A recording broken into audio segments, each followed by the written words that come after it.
Looking for a place where everyone in your family can thrive? The Jewish Community Center of Greater Albuquerque is your local hub for wellness, learning, and connection. Whether it's our state-of-the-art fitness center, early childhood programs, or vibrant cultural events, there's something for everyone. Everyone is welcome at the JCC. Join us and be part of a diverse community that supports your whole family's growth and happiness. Visit jccabq.org to learn more. Hi, everyone, and welcome to the latest episode of Good News Conversations here on the Albuquerque Journal Podcast Network. I'm your host, Good News reporter Gino, and before we dive into this week's episode, I want to remind our audience that if you enjoy this and all the other content produced on the Albuquerque Journal Podcast Network, to be sure to like, share, and subscribe to help support local journalism that brings the stories that matter to you. This week is a very cool episode. I'm joined by Kyle Stepp, who is a elite para-triathlete for Team USA and a disability rights advocate. And Kyle is actually joining me on the road from Denver. Kyle, thank you so much for spending some time with me. Awesome. So good to be here, Gino. Thanks for having me. Of course, Kyle, and it's a very cool reason why you're actually on the road right now to Denver, but we'll jump into that here in just a little bit. But for our audience at home, I was hoping you could give us a little background on your experience. Obviously, we mentioned you're a elite triathlete, para-athlete, I should say, for Team USA. Just a little bit of your background and, your experience. Yeah, so Gino, thank you so much. So I'm a native New Mexican, born and raised. And almost 4 years ago, I became an above-knee amputee after a downhill mountain bike accident in Angel Fire, New Mexico. And just like anybody, I don't think you're never prepared to live with a disability, whether you're born with a disability or you acquire a disability.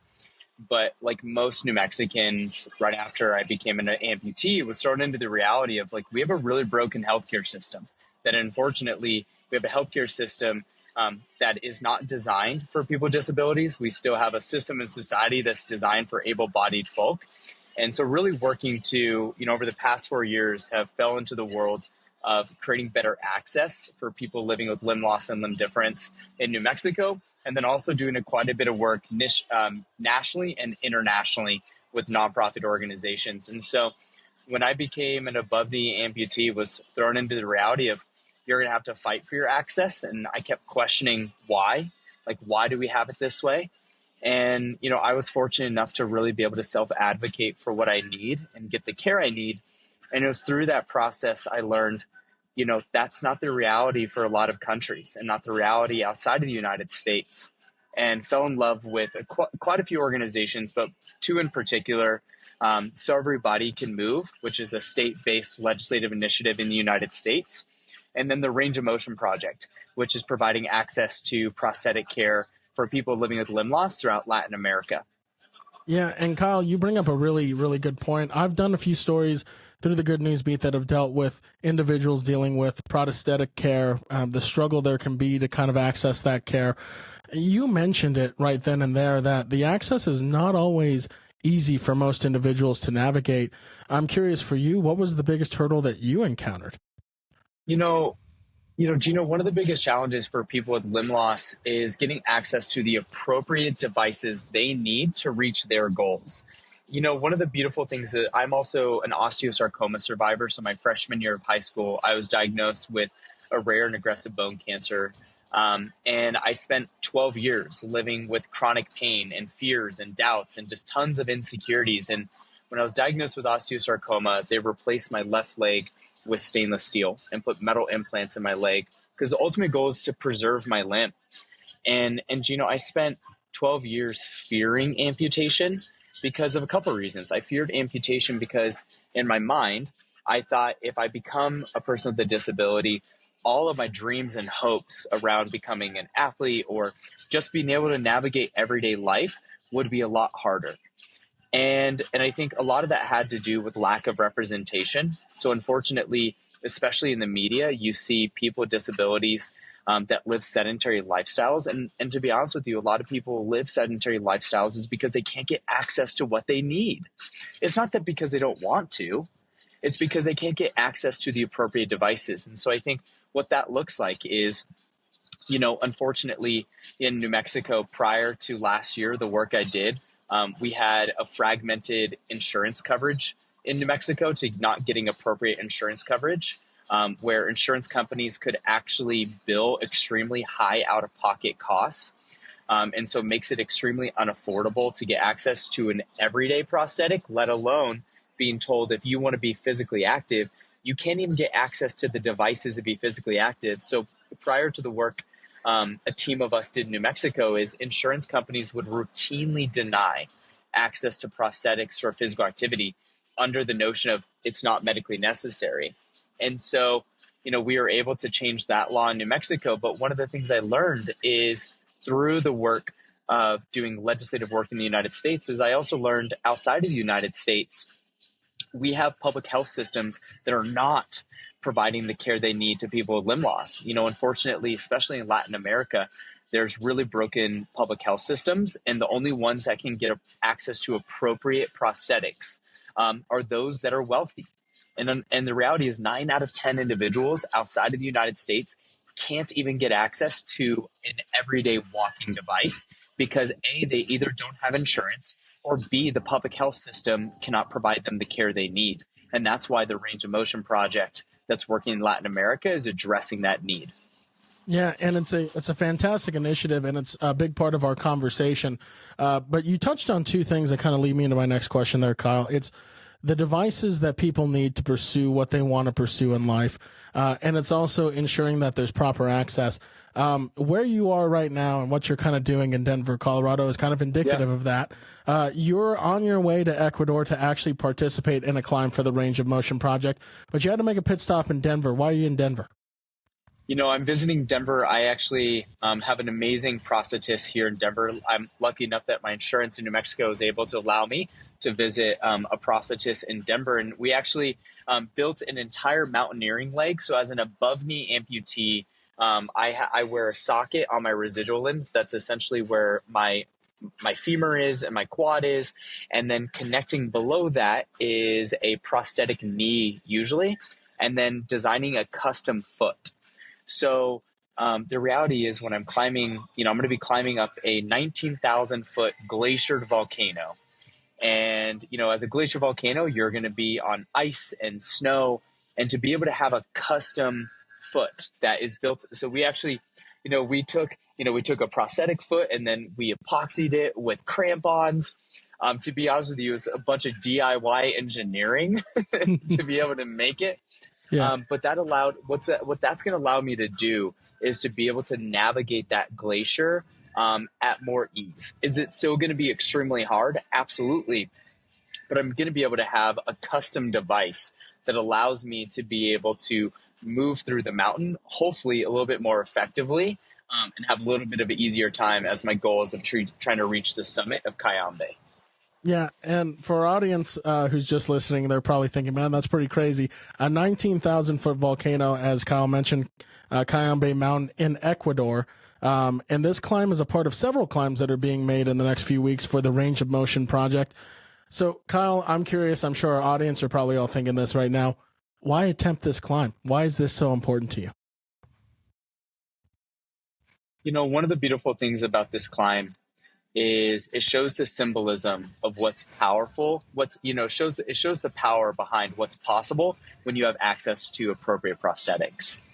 And, why are we in Ecuador and why are we climbing those mountains? And so the Range of Motion project was established to serve Ecuador and Guatemala, two countries that have completely broken public health systems. And unfortunately, the reality is most individuals, again, 9 out of 10 individuals in those countries cannot get access to a prosthetic care. And the Range of Motion project has built an amazing healthcare model that upwards of 98% of individuals that receive care from ROMP say that their life is exceeding so much better. We see numbers of upwards of 40 to 50% return back to work because of their access to their mobility. And, ROMP has had a mission where they serve the most underserved individuals throughout Latin America. Thousands of individuals are getting access to their mobility. And, ROMP believes that we're going to meet them where they are, building out community-based rehab programs, mobile initiatives throughout the Amazon. But this movement started a little over 10 years ago, we're celebrating the 10th anniversary of Climbing for Romp. And this was actually started as the 25th anniversary of the ADA. And this was a partnership between the Range of Motion Project and actually the ambassador to Ecuador, and said, what would it look like for us to be able to take athletes living with a disability in the United States and bring them down to Ecuador to not only show what's possible when you have access to prosthetics, but also all of us are responsible of fundraising. And 100% of our fundraising this year is going to go to provide 250 individuals their access to prosthetics. And it's also going to lay down the foundation for Romp to expand to a third country of care in Latin America. Yeah, and it's an awesome initiative. I was doing some background research ahead of our conversation about Romp. They are, as you mentioned, this is the 10th anniversary of the organization. They have a very ambitious fundraising goal here with these climbs of raising $500,000, as you mentioned, for those prosthetics. Last I checked, you guys were 56% of the way to the goal, which is awesome to see. But for any of our listeners, Kyle, that are interested in donating to this, how do they go about doing that? Would love for them to visit the links to our donation page that will be in the show notes. And so there's going to be 4 New Mexicans out of the little over 35 athletes that will be heading down to Ecuador. And it's really cool. The 4 of us from New Mexico, I had the opportunity to be on the 8th anniversary team when where we successfully climbed and summited Cotopaxi. And this year we're actually going to be having 3 separate teams climbing the 3 highest summits simultaneously. So we're going to have a team on Cayambe, a team on Cotopaxi, and a team on Chimborazo. And the third mountain is to symbolize the mission of expanding Romp's care to a third country. But the 4 New Mexicans, it's a really cool story. You have, Jacob Fox, Allie Gordon, Sean O'Neill, and myself.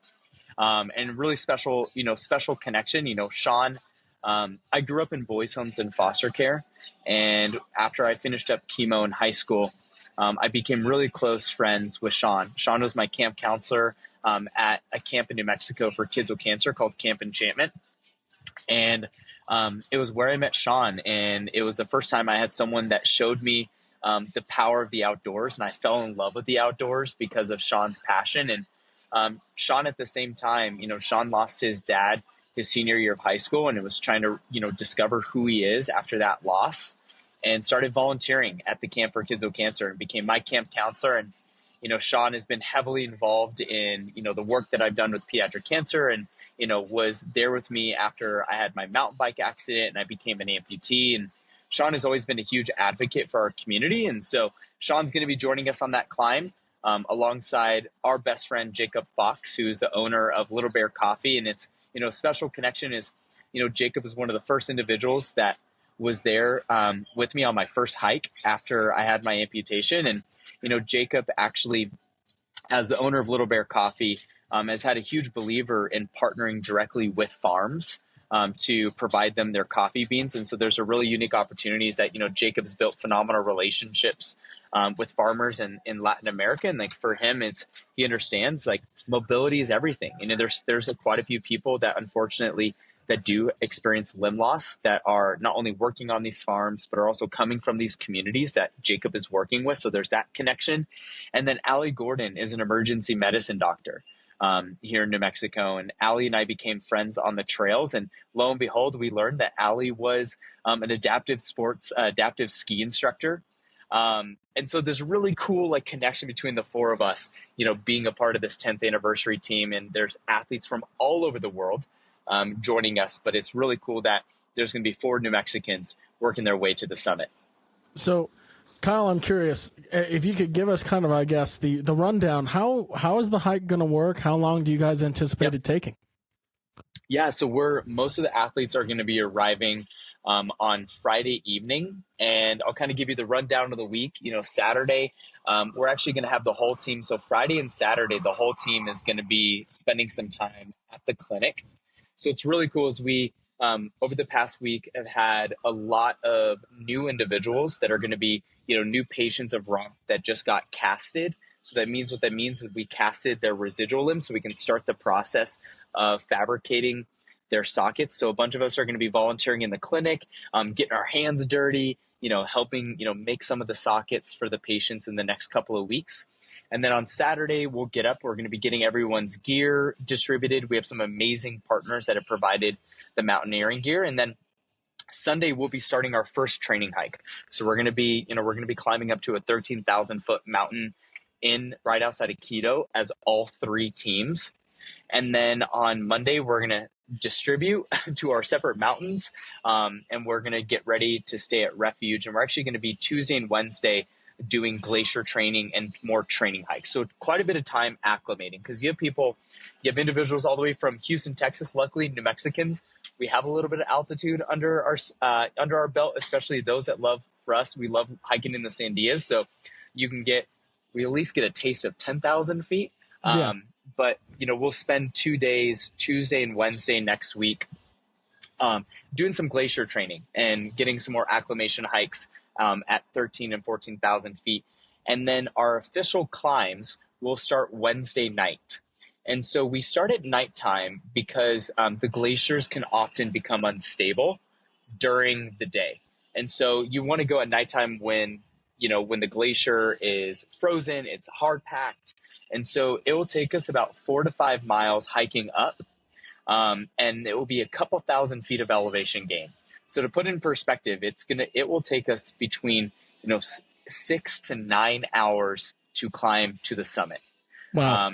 And those that are not familiar with mountaineering, send all the good vibes that the weather holds for us. Because you never know at that elevation, anything can happen. Yeah. And so mountaineering, we're going to do everything we possibly can as the athletes to reach the summit, whether it's the weather or our physical abilities to reach the summit. But ideally, all the athletes reach the summit around sunrise on Thursday morning, October 3rd.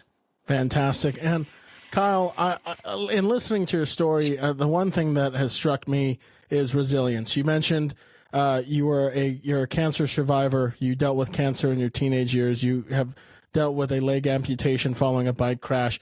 You're now going to hike a 19,000 foot volcano in Ecuador, and you've made several other hikes. What keeps you coming back to do these feats? What keeps you going? Gino, when you lose everything and you have those moments that you are, for me at 14 years old, laying in the hospital bed, not knowing if I have a tomorrow, you have this sense of fire inside you to experience everything that life has to offer. And unfortunately, when I went through chemo, there were 9 kids I went through treatment with that are no longer here with us. They're the ones that are there with me during the late nights at the hospital. They're there with me at summer camp. They were there with me when I found out that I was given a 20% chance to live. And those 9 became my best friends. And Gino, the reality is, they're not here, dude. They didn't get the opportunity to go to college. They didn't get the opportunity to chase their dreams. They don't get the opportunity to reach these summits. And for me, it's I want to use my life for good in their honor. And after limb loss, I spent those 12 years with chronic pain, and I luckily enough, no longer have to wake up and have pain, and I believe that with survival comes privilege, and with privilege comes a great responsibility to help others in your situation. And knowing that I survived cancer, knowing that I have access to the technology I need, not only do I want to discover what my mind and body is capable of, I want to see what it can do. Because I'm barely scraping the surface level. I don't even know fully what my mind and body can do. Because the reality is that, the part we haven't even talked about is, I'm heading to the World Championships 2 weeks after Ecuador for triathlon for Team USA. So I will literally land, I'll summit, I'll fly back to the United States, and I'll be back in Albuquerque training for a week. And then I'll get on a plane and fly to Spain to represent Team USA at the World Championships in triathlon. But I think with that, that is a privilege that I get to have the opportunity to reach the summit. And it's a privilege for me to go to the starting line and chase my dream of reaching the finish line at the World Championships. And I want everyone to have their version of climbing their mountain, their version of running their race, whatever that is, whether it is Whether it's a little 6-year-old that just wants to play on the playground with their friends. It's a dad that wants to walk their daughter down the aisle at their wedding. It's the mom that just wants to run around the neighborhood with their kiddos. Whatever their version of a mountain or finish line is, like, I want every single person to have the opportunities that I get, if not more. And that's like why I'm committed to supporting nonprofit organizations like the Range of Motion Project and leading state-based legislation work to change healthcare laws in throughout the United States to improve better access to prosthetics and orthotics. Because it is an immense privilege once you do survive things, and it's important to help others through their journey. Kyle, that's fantastic. And we are all going to be rooting for you and the other hikers as you guys make the hike in Ecuador on those 3 separate mountains. And again, for our audience, we'll include the links to the donations in the show notes as well. If you want to make a donation to Kyle and the other hikers for the Range of Motion project. Kyle, thank you so much for taking some time and speaking with me. I really appreciate it. Thank you so much. Thank you for joining us. You can find this episode and all our podcasts on the Albuquerque Journal website, abqjournal.com, as well as on YouTube, iTunes, Spotify, and SoundCloud. If you enjoy our podcasts, please like and subscribe, and consider becoming a digital subscriber to the Albuquerque Journal to help us continue to bring you more content like this. See the show notes for a discount on a digital subscription. Thank you for supporting the Albuquerque Journal, New Mexico's leading local news source.